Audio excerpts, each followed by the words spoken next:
1200 కోట్ల రూపాయల దాకా సంవత్సరానికి ఎక్కడి నుంచి ఇచ్చారు? హాస్యాస్పదంగా ఉంది చూస్తూ ఉంటే. ఈ రోజున తాజాగా మరి పవన్ కళ్యాణ్ గారు అరకు నుంచి మాట్లాడుతూ అసలు వాళ్ళు ప్రభుత్వ ఉద్యోగస్తులే కాదు, వైఎస్ఆర్సీపీ వాళ్ళని ఎలాంటి ఆధారాలు లేకుండా, వాలంటీర్లకు సంబంధించి ఎలాంటి ఆధారాలు కూడా లేకుండా వైఎస్ఆర్సీపీ చేసింది. అసలు వాళ్ళకి జీతాలు ఎలా ఇచ్చారో తెలియదు. ఉద్యోగాలు వాలంటీరు పేరుతో ఉద్యోగాలు అని చెప్పారు, అసలుకి అది ఎంత కూడా మాయ చేశారు అన్నిటి ఇలాంటి మాటలు మాట్లాడడం అనేది హాస్యాస్పదంగా ఉంది. ఒక డిప్యూటీ చీఫ్ మినిస్టర్ ఆయన ఆంధ్రప్రదేశ్కి, కన్సర్న్ పంచాయతీరాజ్ మినిస్టర్ కూడా ఆయననే. మరే ఆయనకు తెలియదా లాస్ట్ టైం అసలు ఇంతకు ముందు ఉన్నటువంటి ప్రభుత్వంలో ఎలాంటి ఉత్తర్వులు ఇచ్చారు, ఏ విధంగా శాలరీస్ పే చేశారా లేదా? నేను ఒక మాట మాట్లాడే ముందు నేను మినిస్టర్ని, కన్సర్న్ మినిస్టర్ని, అందులో కూడా మరి అబద్ధాలు మాటలు మాట్లాడడం అనేది ఎంతవరకు సబబు అని చెప్పేసి కూడా నేను ఈ సందర్భంగా క్వశ్చన్ చేస్తున్నా. Is a concern minister, you must know how previous government have paid the salaries to the volunteers. ఒక హెడ్ ఆఫ్ అకౌంట్ క్రియేట్ చేసి ప్రభుత్వం ఉత్తర్వులు ఇచ్చి చాలా చూస్తూనే ఉన్నాం. మరి ఈ మధ్య కాలంలో విజయవాడలో వరదలు వచ్చినప్పుడు అప్పుడు వాలంటీర్ వ్యవస్థ గుర్తుకు రావడం జరిగింది. వాలంటీర్స్ అందరినీ కూడా రండి విధుల్లో చేరండి, మీరంతా కూడా విధులు నిర్వర్తించితే మిమ్మల్ని అందరినీ కూడా కొనసాగిస్తే 10,000కు పెంచుతామని చెప్పేసి ఆ రోజున వాళ్ళందరినీ కూడా ఉపయోగించుకుని ఏదైతే వరదల్లో ఇరుక్కుపోయారో ఆ ప్రజలంతా కూడా కాపాడేదానికి వీళ్ళందరినీ కూడా ఉపయోగించుకోవడం జరిగింది. కొద్ది రోజుల తర్వాత మరలా వాళ్ళని వద్దు, మీరు అసలు ఉద్యోగాల్లోనే లేరు అనే మాట మాట్లాడుతూ ఉన్నారు. ఇదంతా కూడా చూస్తూ ఉంటే ఎన్నికల ముందు ఒక మాట చెప్తున్నారు, ఎన్నికలు అయిన తర్వాత ఇంకొక మాట చెబుతూ ఉన్నారు. దాంతోపాటు వైఎస్ఆర్సీపీ మీద నిందలు వేస్తూ ఉన్నారు. అసలు వాళ్ళ ప్రభుత్వంలో నుంచే వాళ్ళకి శాలరీస్ ఇవ్వలేదు అని చెప్పేసి. ప్రభుత్వంలో నుంచి ఇవ్వకపోతే మరి దాదాపు 1200 కోట్ల రూపాయల దాకా సంవత్సరానికి ఎక్కడి నుంచి ఇచ్చారు? హాస్యాస్పదంగా ఉంది చూస్తూ ఉంటే. ఈ రోజున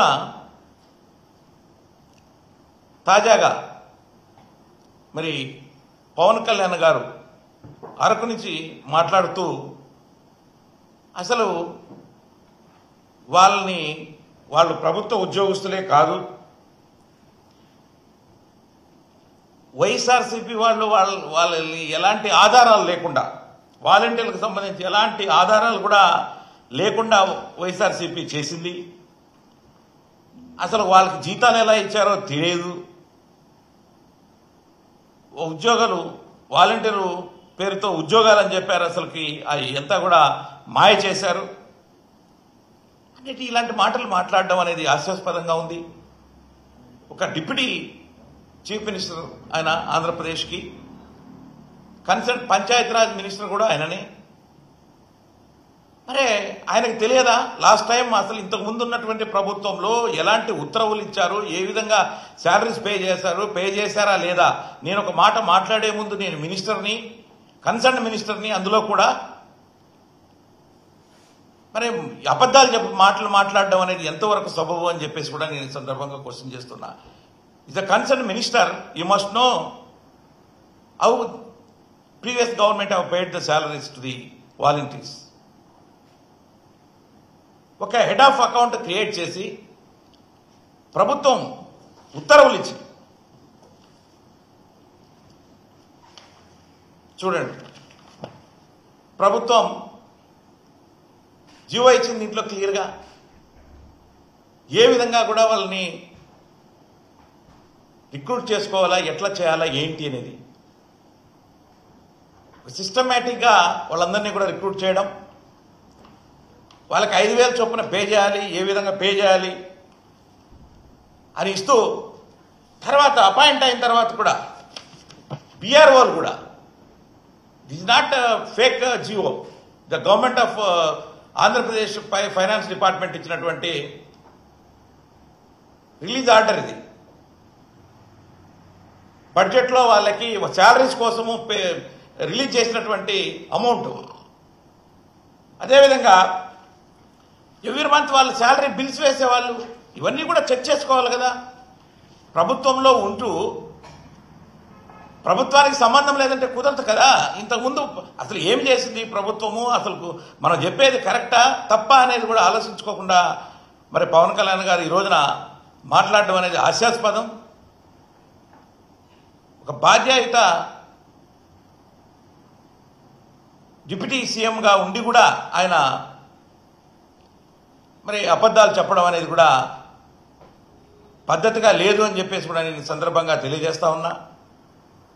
వాలంటీర్ వ్యవస్థ అనేది ఎక్కడా లేనటువంటి సిస్టాన్ని ఆంధ్రప్రదేశ్లో తీసుకొచ్చి శభాష్ అనిపించుకుంది దేశంలో.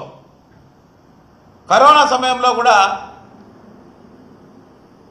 కరోనా సోకినటువంటి వాళ్ళ దగ్గరికి ఎవరు పోకపోతే వీళ్ళు వెళ్ళి ఎంతమందికి ఫీవర్స్ వస్తున్నాయి, ఏ విధంగా వస్తుంది, ఏ విధంగా అరికట్టాలి, ఎట్లా చేయాలి, ఎంతమంది అన్ని లెక్కలు మొత్తం కూడా సేకరించినటువంటి ఘనత కూడా వాలంటీర్ వ్యవస్థనే. ఇంట్లో ఉండేటువంటి మనిషి కూడా ఆ వ్యాధి సోకిన మనిషి దగ్గరికి పోయినటువంటి రోజులలో కూడా వీళ్ళు ప్రతి ఇంటికి వెళ్ళడం జరిగింది. అలా ఈ రాష్ట్రం కోసం కష్టపడి చేసి వాళ్ళని కంటిన్యూ చేస్తామన్నారు, జీతాలు పెంచుతామన్నారు. ఈ రోజున మీరు ఉద్యోగస్తులే కాదు పోండి అనడం అనేది ఎంతవరకు భావ్యము అని చెప్పేసి కూడా నేను ఈ సందర్భంగా అడుగుతున్నాను. కాబట్టి ఈరోజు ఉన్నటువంటి కూటమి ప్రభుత్వం డిప్యూటీ సీఎం అయితేనేంటి, ఇంతకుముందు ముఖ్యమంత్రి గారు ఎన్నికల ముందు చెప్పినటువంటి మాటలు కానీ, అదేవిధంగా మిగతా మినిస్టర్లు కానీ మిగతా అందరూ కూడా మాట్లాడేది అన్నీ కూడా అబద్ధాల మాటలే. వాటిని కట్టిపెట్టి వాలంటీర్స్కి ప్రభుత్వం ద్వారానే జీతాలు చెల్లించడం జరిగింది. వాళ్ళు ప్రభుత్వంలో ఒక భాగమే, ప్రభుత్వమే వాళ్ళని నియమించింది. ఏదైతే మీరు చెప్పారో వాళ్ళు తప్పకుండా కొనసాగించి వాళ్ళకి మీరు చెప్పిన విధంగా నెలకి 10,000 రూపాయల లెక్కన ఇవ్వాలి అని చెప్పేసి కూడా నేను ఈ సందర్భంగా తెలియజేస్తా ఉన్నా. ముందు చెప్పారు మిమ్మల్ని అందరినీ కూడా నెత్తి మీద పెట్టుకుంటామని చెప్పారు డిప్యూటీ సీఎం గారు. ఇంతకుముందు కూడా ఒకసారి తాడేపల్లి ఆయన